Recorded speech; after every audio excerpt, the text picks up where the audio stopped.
Let's learn story elements. Setting.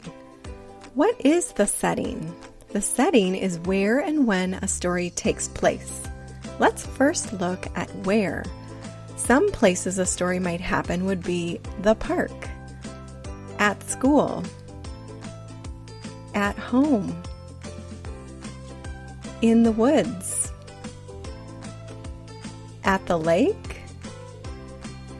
or even at a birthday party.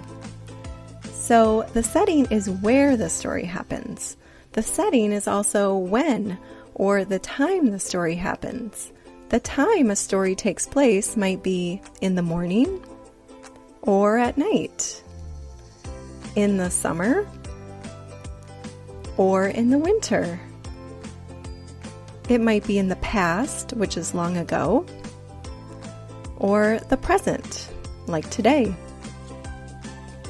Or it might even tell you the exact time if that's important to the story. The author or writer tries to let us know where and when the story happens so we can understand the story and get a better picture in our head of what's happening. Knowing the setting helps you understand and picture the story better. Sometimes the author tells you the setting. Look at this page. Here the author tells you the setting.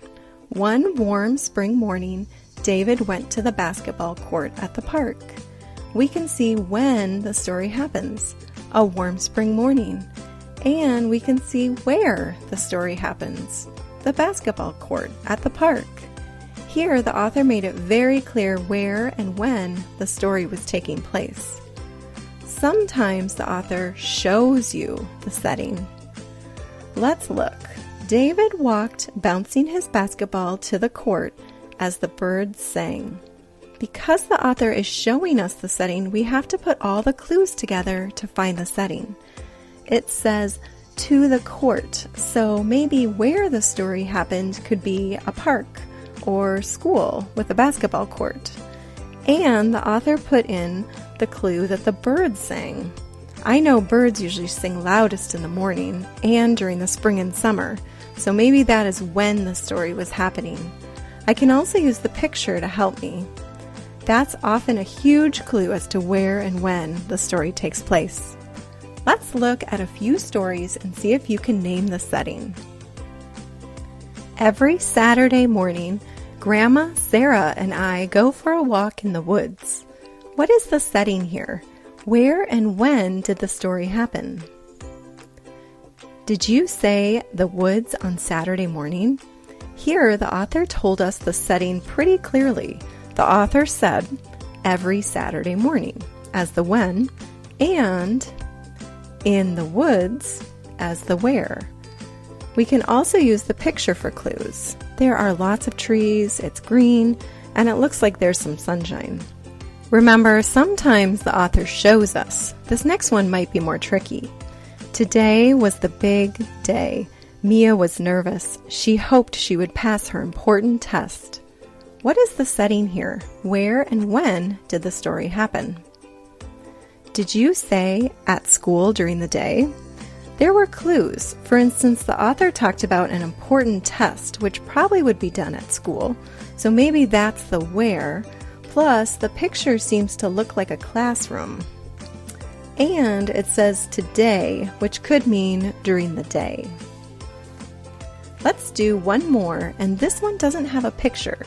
So we really have to look for clues of the setting in the words or text. The fire crackled as Dan put his marshmallow near the hot flame. He had been waiting for so long for this night. His uncle was grabbing another piece of wood for the fire when he heard a howl. Dan jumped and dropped his marshmallow stick. What is the setting here? Where and when did the story happen? Let's solve this one together. I am seeing some clues, and maybe we can put them together to figure out where they are and when this is happening. It says the fire crackled, so he must be at a fire pit or bonfire, roasting marshmallows. Let's see if we can find out more. It says he has been waiting so long for this night. It must be nighttime. It also said he heard a howl. That sounds like it might be a wolf, and I think wolves howl mostly at night. Also, I don't think wolves are in the city very much, so they might be out in the country or in the forest. Taking time to notice and think about the setting helps you understand and picture the story. Usually we can figure out the setting of a book within the first few pages. Sometimes we won't know the setting right away, but the author will keep giving clues because knowing the setting is so important to understanding the story.